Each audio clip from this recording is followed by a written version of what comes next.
today to have Kevin with me, Kevin Arbouet. Am I saying your last name the way you want to be said? Yeah, Arbouet, yeah. Do people say Arbouet?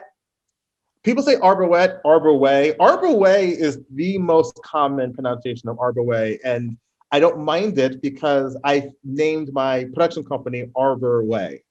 Oh, So you tricky. can Good do it job. Arbor way. You can do it one way. You can do it the Arbor way. Yes. Arbor way. Yeah. Oh, it's such a catchy little slogan there. So I'm so grateful to have him here today because the way that his career has unfolded is, I would imagine from the outside, it might look totally magical, but what I know of Kevin is that he's been doing the work all along. And so I'm really excited for him to share that with us, because I know this is an audience of people who put the work in and sometimes can get confused about how did they get ahead of me or how did that happen? And this will just be a beautiful way to kind of encapsulate some of that. So Kevin, thank you for being here and sharing with us today. Sure. It's funny. I laughed to myself when the magic. If my career was magic, it would be the ring from Lord of the Rings. It's just evil and all the things. It's like, yeah, it was not a pleasant, joyful excursion to get where I am. Well, you know, we met before. When we met before, I remember there was one thing that you said, and I'm going to embarrass you here. You said that if I hadn't watched Jerry Maguire, I'd be an evil lawyer. Do you remember saying that? This is true, and I stand by that. Yeah. Tell us. So, and the reason why I bring this up is because you believe so much the same that I do, that art and creativity can change people's minds and change the world. Right? Absolutely. I think that's the universal truth for everyone, is that we've all had an experience when listening to a piece of music or watching a film, even looking at a painting, where we were emotionally touched, I should say. So, I mean, honestly, there are still pieces of music that'll bring tears to my eye. There still, till this day, online, you will find audience reaction clips to Avengers Endgame. And the moment when Captain America, spoilers, catches the hammer and the audience erupts, I still get goosebumps. Still. I love that so much. So here's why. What was the Jerry Maguire moment? What did it do for you?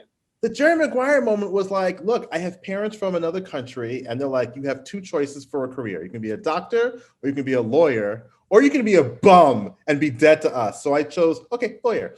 And I go to see a movie. Now, movies had been such a big part of my life growing up. I even worked at a movie theater, which was like one of the best times of my life. And so I'm sitting there at the in a movie theater, and I watch Jerry Maguire. And the whole premise is he was a sports agent that has this like come to Jesus moment about who he wants to be in this world. Not what he wants to do, but who he wants to be. That's the big difference. Because most of the time when we are born, people ask you, what do you want to be? What do you want to be? What do you want to do? What do you want to be? And no one asks you who you want to be, right? So even though it was a very commercial film, I mean, with catchphrases and everything, it touched me to the point where after I saw the movie, I said, I am not going to law school. I am not going to be a lawyer.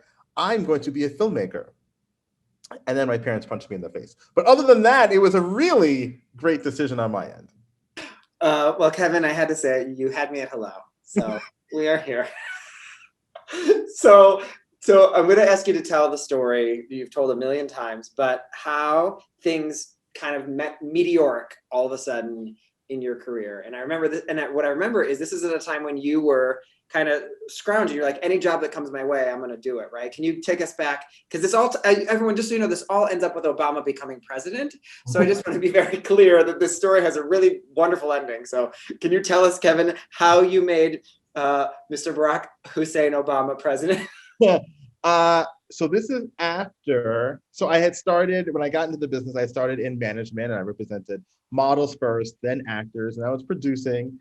And then I'm at Lee Daniels, and I'm like, wow, this couldn't get any better. But there was something in me again that was like, I really want to, I don't want to produce films. I want to write and direct. So I leave there, and it was like, all right, I'm gonna do it, which meant that there was no work coming in. I'm just like, what a horrible mistake I made. So I'm truly just scrounging. So Craigslist and Mandy's was my life's blood. And I see an ad on Craigslist, okay? And it's like, hey, need a director, has to be at this location within an hour.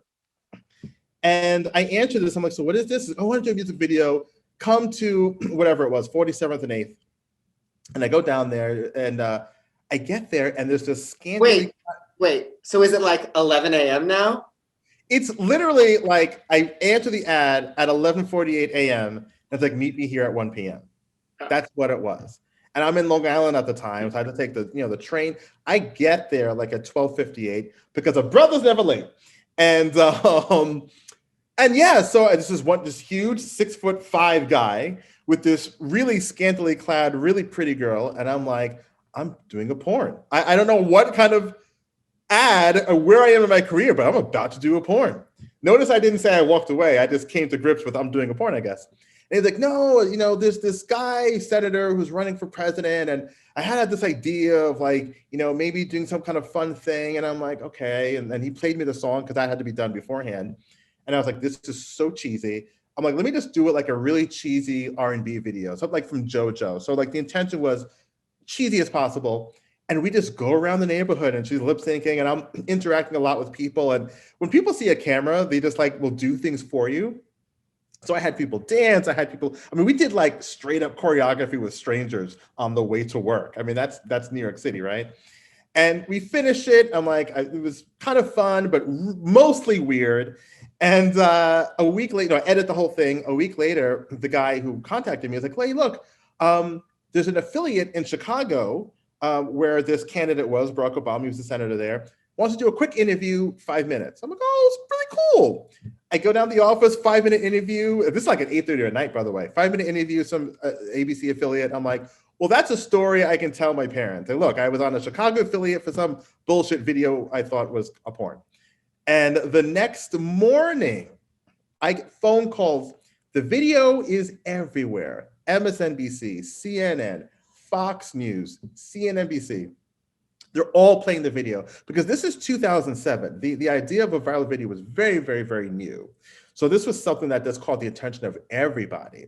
So I was just in front of the TV all day and it went from morning news cycle to talk shows, The View's talking about it, and everyone's talking about it. It gets to the nighttime. Jay Leno is putting it in his monologue and I'm like, oh! And then Saturday comes and they do a parody. The SNL parody.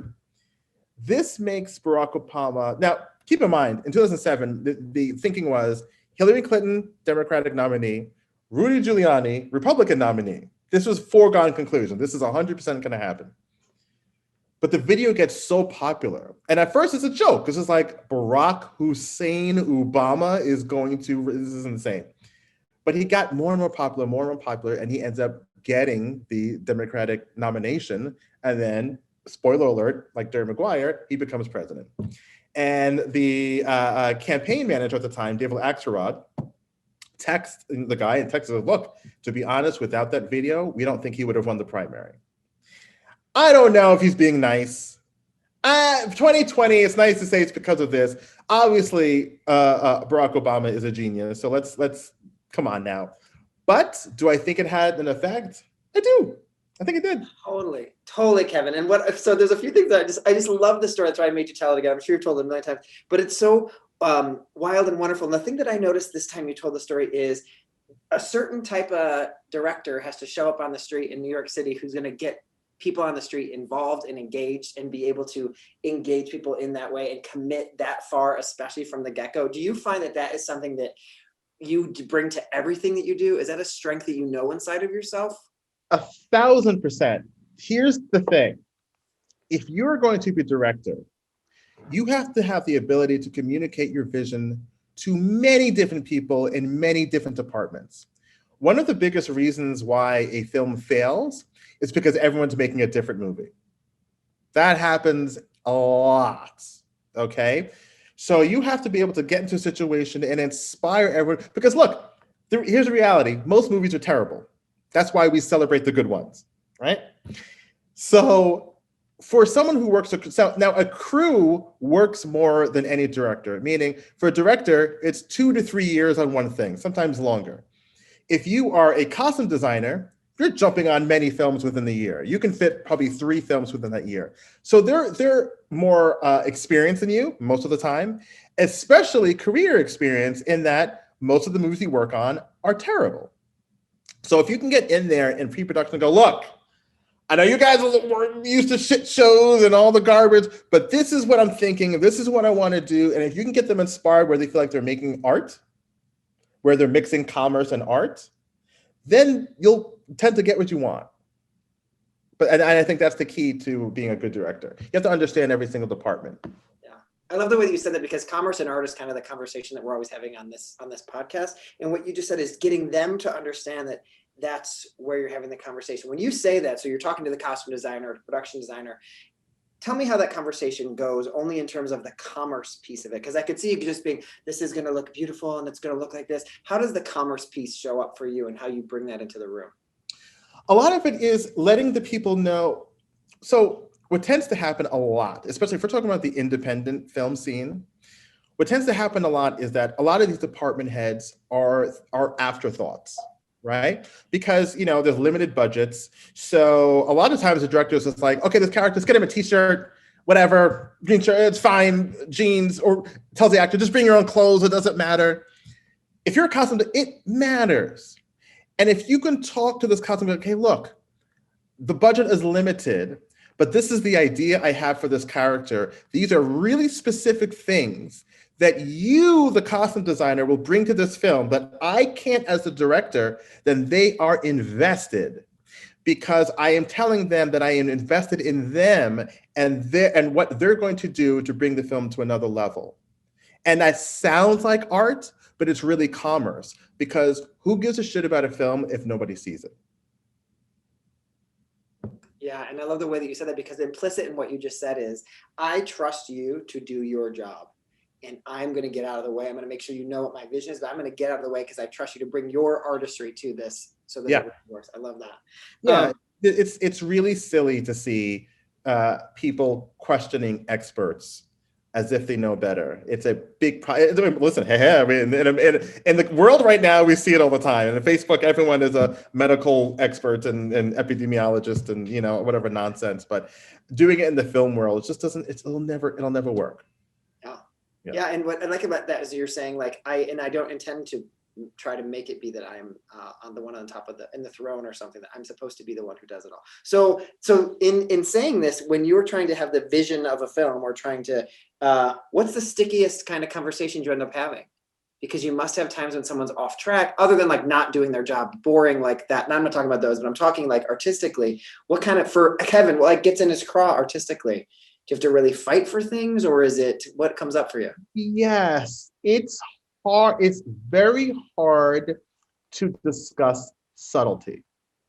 And what I mean by that is, at least in my view, the best films are the films that work in a lot of layers, where characters aren't just one thing. We talked about, and there's a reason why, by the way, I'm talking about big budget films, because I really want to get out of the narrative that big budget films aren't artistically good.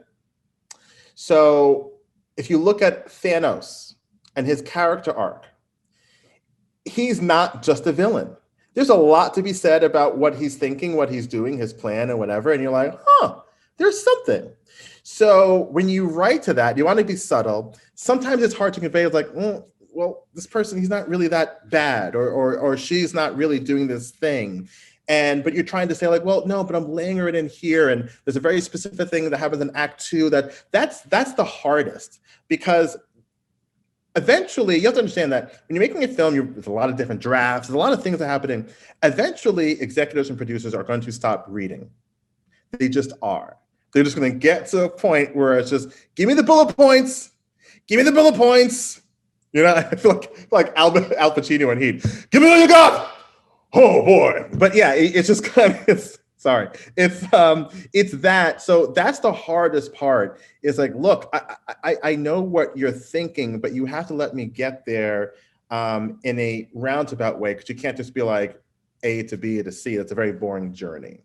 You know? This is the bad guy and we're done. We're ready to watch a different show. We're not interested in film more.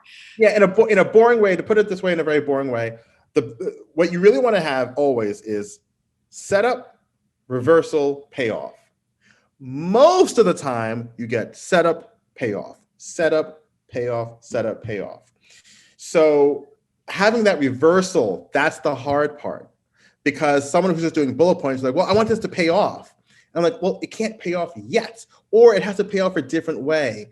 Because if the point is my journey as a character is to get this phone, well, the movie can't end with me getting this phone, because then that's you know what I mean? It has to end with, but what I really wanted were these sunglasses. You know what I mean? That's Totally. Yes, I always use Wizard of Oz. You know, she's saying somewhere over the rainbow at the beginning. She's got to get somewhere over the rainbow, but where she really wanted to be was at home. Like exactly. Yeah. Right. So not switching gears too much, but just checking. You're kind of at somewhere over the rainbow, Emerald City land right now too. You have a new job right now that's pretty exciting. Can you let us in a little bit on that? So a lot of it hasn't been announced. So okay, so whatever you can share, you share. Okay, I can share. I can share, but I have become a showrunner, which in television world is kind of like the end all be all. That's kind of where you want to be. Congratulations, Kevin. Hello. Are you celebrating inside? Like, are you excited? Oh well, not anymore. Now it's just agita and bubble gut and just a lot of fear. I woke up in a sweat this morning. Okay. But I ate a lot of meat the day before. But other than that, it's really eye-opening to be in that showrunner position. You see how much does come on your back, which is kind of a good thing. And then like coincidentally, like there's something else that I'm showrunning with, my dream studio. So it's wild right now. It's also wild because I'm doing these things, but we haven't announced yet. So you're kind of doing it in a bubble, and I want to shout it from the rooftops and be like, you know, because the honest truth is there are really not many Black showrunners. I mean, probably you can count them on 3 hands, you know. And if you have 3 hands, congratulations. But usually that's a bad thing. So it's great. But I just hope the future is what I think it could be.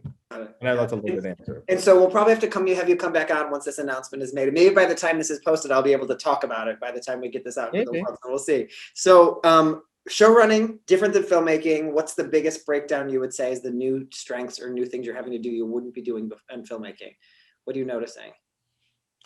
Well, so I'll say this. The quality of filmed entertainment a lot of times has to do with how long you're putting it on. And what I mean by that is you have a lot of people who make a short and they can make a successful short. When it's successful, it's narratively good, or, you know, it's quality is there, and you're like, okay, this is great. You know, but you shot this short over 3 to 4 days. Now, a lot of times producers then go, well, that's time for a feature. Here's the problem. You have to sustain things for months. And that's usually where things fall apart. So now I'm here, and it's the first time I'm backing into dates, meaning, you know, they know the dates that things want to come out. So I have to back into them. and there's a lot of prep that goes into, like, for instance, I was greenlit for 6 seasons. So there's a lot. So I've been hiring writers like crazy, and, you know, and then tracking their, you know, season. It's a whole thing. I've always been a what's the word, organized person, but this is like the organization on times 10. And then it's like there are things. Actually, the biggest thing that's kind of shocking is how much is happening without my input.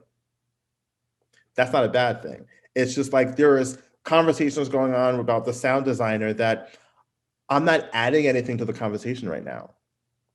You know what I mean? Because there's a lot of technical stuff that they have to get through first. And then it's like, okay, I'll put my, so that's kind of interesting. Like, and the marketing, there's a marketing, you know what I mean? Like it was literally like, I went to my first marketing shoot a couple of weeks ago, you know, for the show. And I'm just like, ah! I mean, it's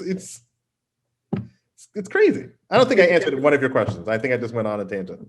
You did awesome. I'm going to mute and pause for a second because the air conditioning started outside and it's too loud and I know it's going to screw things up. So hang on one second. I'm going to.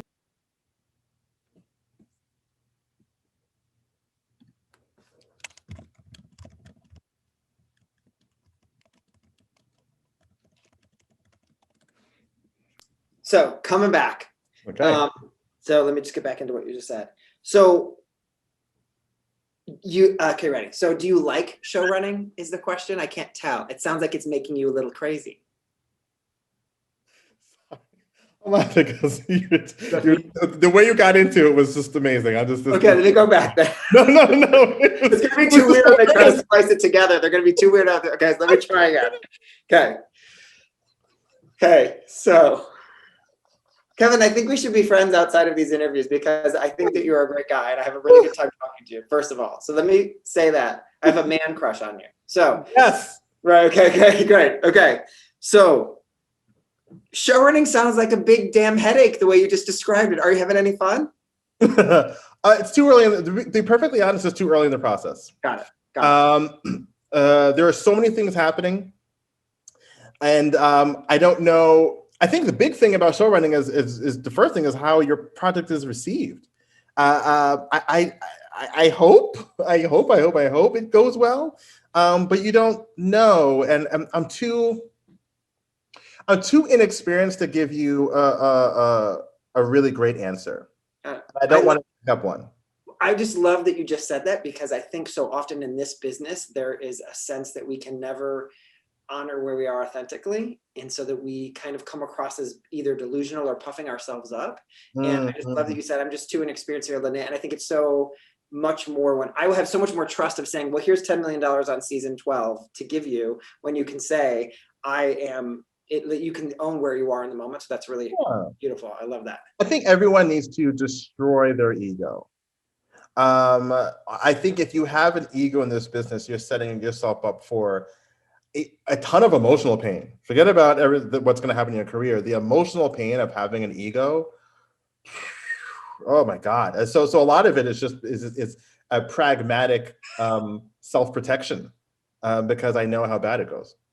Well, and I think the way you said that, because our egos are both, they try to be good and try to be bad at the same time, protecting you. I'm protecting myself by saying I'm doing better than I am or whatever, right? So one of the things I wanted to last year we talked after, today we're talking on the anniversary of George Floyd's murder.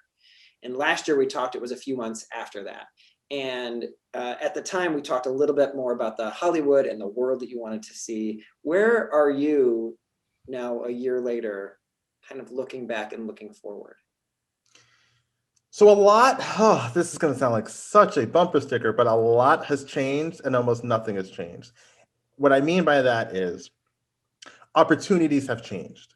There is more opportunity for people of color than ever before. Outcomes have not changed. There is still a huge reliance on pain. So for instance, I made the choice to create things for people. Now I'm half Latino, I'm half Black, so that's kind of like my world. And that's who's starring, like all the writers I hired are Black. Cast is Black. But it has nothing to do with race. Not one of these stories have to do with race. Okay, and it's an anthology series. So that is a difficult hurdle to get around because we're still in a place where you'll have a meeting and they'll go, so why is all the cast Black and why is a thing? And I have to just say, because. And then no, but I mean, like, this takes place in like space, but why is everyone in Black? And my answer is because. It's hard to keep that line. It's hard to keep that line because you think you're fucking with them for a while. Yeah. But the more I just went because it made them think about more why they're asking. Yeah. And then as the meeting went on, I said, can I ask you a question? Have you ever had a meeting like this when the cast is all white and it's quiet? I said, okay, before you even answer that question, how many of your shows are all white? Is it safe to say 95%?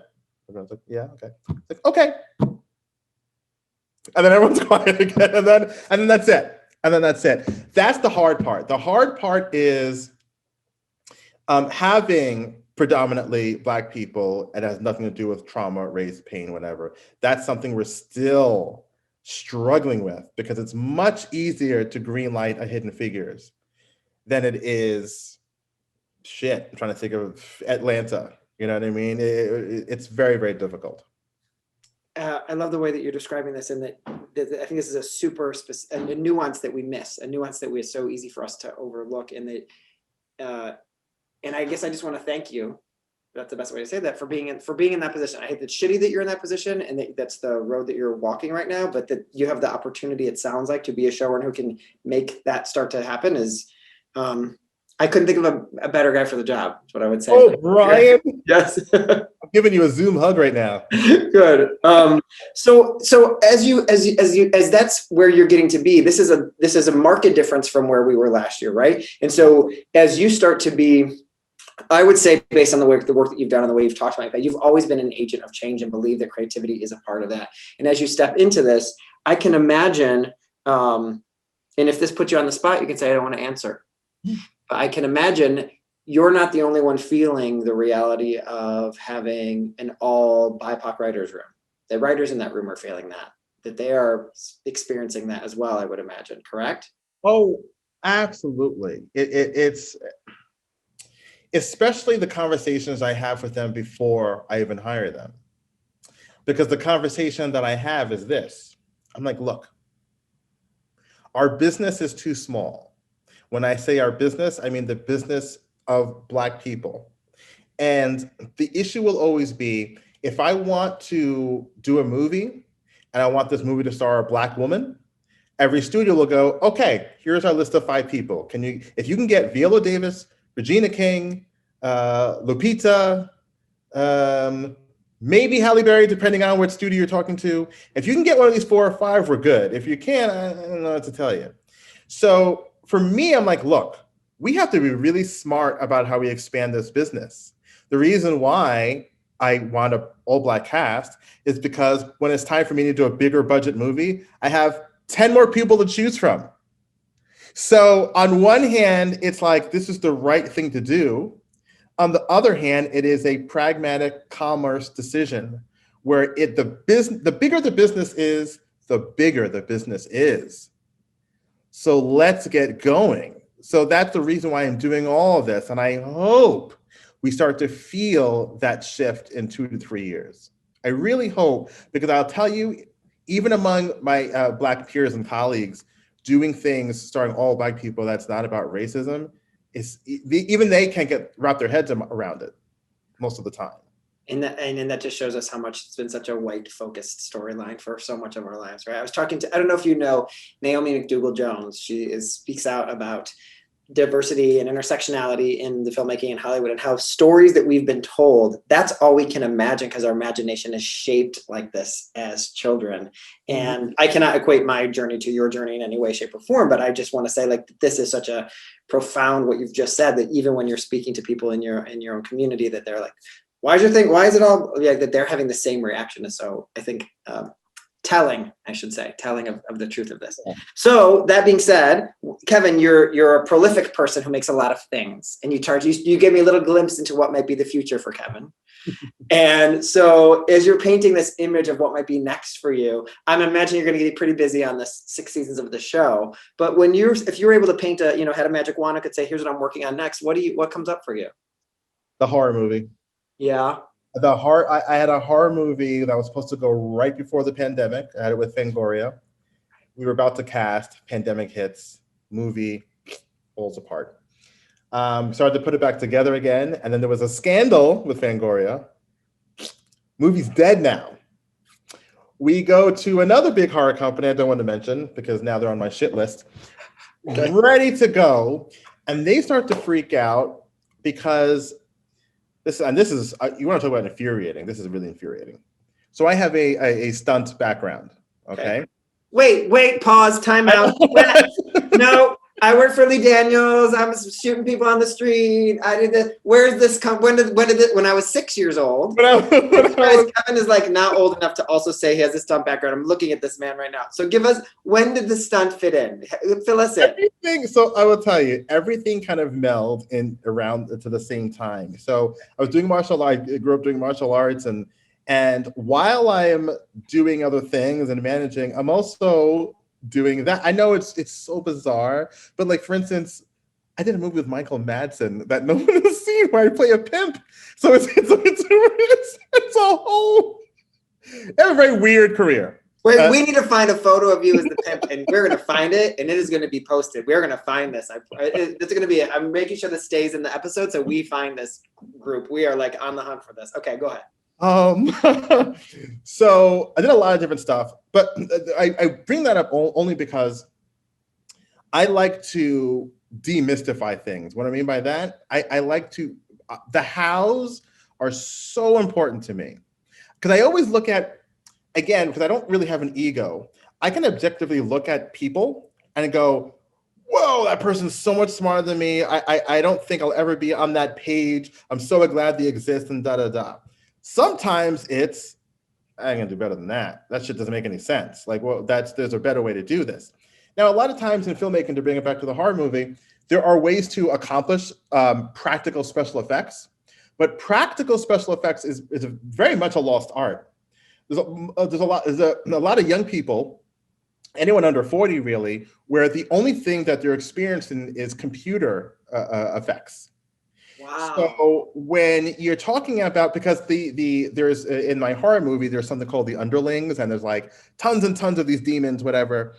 And there was so much of like, well, how these demons, like that's a lot of CG. And I'm like, that's not CG, it's people. And then it's like, well, how? And they couldn't wrap their head around what I was going to do with silicone. And, you know, because when you say silicone, if you haven't done it before, they think latex, they think Halloween. So it was this huge disconnect because they were not like, I don't want to say intelligent, but they weren't informed enough to understand process.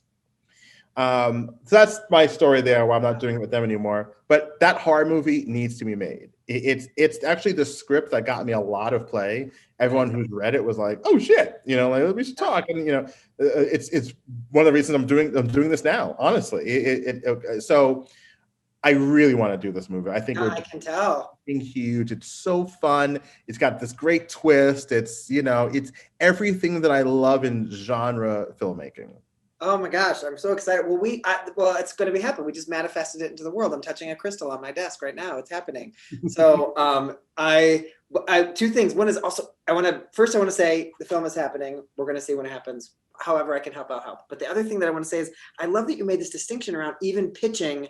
My audience wasn't educated. My audience of producer people couldn't understand, and so because they couldn't get behind it, they couldn't get behind the film. Like this is like a place where I have to educate, and because it's a lost art. It's so. And Kevin, in your understanding of this lost art, is it because of your stunt background that you feel like you have an understanding of this practical, or is it because that's the kind of films you grew up on, or where does your understanding of that come from?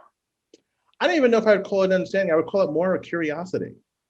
I am obsessed. Well, first and foremost, I'm obsessed with culture. So when you're obsessed with culture, you start to, again, I like to demystify things. You start to see the real reason why there are certain issues between certain people. Sometimes when you're just blanket, like it's because of the skin color and this and that, and you're like, no, that's not it. Culturally, this is the deal, and you know? We see that obviously very much in Africa between, you know, so there's a reason why the Tutsis and the Hutus were whatever. So I just think a lot of people don't have that curious thing. And what's worse is that you realize that people are only as smart as their own imagination. So if people don't have the ability to look past their own imagination, everything becomes impossible, right? So that is always the thing that filmmakers are going to butt up to, you know, with executives. Is that if they can't imagine it, to them, it's just impossible. And it's a real problem. Because the joke of it is, there's a lot of things, I watch movies, things that I know were CG, and I'm like, that was such an easy practical effect you could have done. What are you doing? You know what I mean? Like, so I have that a lot. Yeah, wow, that is so, I love what you said, that people are only as smart as their own imagination. That is an important thing for us to grab onto today. And kind of just I want to thank you for our time together today. And before we kind of log off here, you know, we have a lot of people listening who are actors, writers, directors, filmmakers, all different kinds of creative people. If you could leave them with something, what would you want them to hear from you? Kevin's kind of take. This is a hard one because it's going to feel intangible. But I would just say foster two things. Your objectivity, that is just so important. You have to, I think if you're a creative in this business, you have to know where you're at, realistically. Because when I did manage actors, I mean, there are some actors who would literally, if they even went to acting school, who would go to acting school and go, hey, do you think I can get a meeting with Quentin Tarantino? And I'm like, you need to jump out of my window immediately. But even that's something I've heard a lot. It's not uncommon because, you know, the other side of this being an artist is you're kind of nuts. But yeah, the ability to be objective means that you're always searching to get better. I will never forget, there's a very big acting coach in New York, Susan Batson, and she, you know, coaches a million people. And she would tell me, like, Nicole Kidman's still coming to her. Nicole Kidman still coming to her to become a better actor. What does that tell you? It tells you that your journey is never complete. Because the more you move, the more your journey changes. And a lot of people think, well, I did my MFA, I did my thing, I'm done. You are not done. You are not done until you can deliver performances like Daniel Day-Lewis in There Will Be Blood. If you can come nowhere near that, that tells you a lot. And I would say in America in particular, we have a very big education problem when it comes to acting. Very big. And probably one of the largest misconceptions is casting directors specifically like British people and Australian people. If they know you're British or Australian, they're going to cast you. Let me tell you something. For just the way things work, a lot of times casting directors have no idea where this person came from. I've been in many a casting session and it ends and I found out later that person was British. That happens more often than not. The difference is there's schooling. There's no, I look cute and I'm going to be an actor in the UK. No. It's, I gotta go learn. I gotta go on stage. I have to do this, and I have to do that. And I have to travel there. We're missing that here. We're missing that. It can't just, if you're cute like Brian, that's fine, but you still need an education. And when you say that, I love the way you're saying this because this is what I say as well. And are you saying this also for writers, for directors, for photographers, that for these people that we need to be studying? Do you find that to be true, or in practical, either practical or in study? Absolutely. I would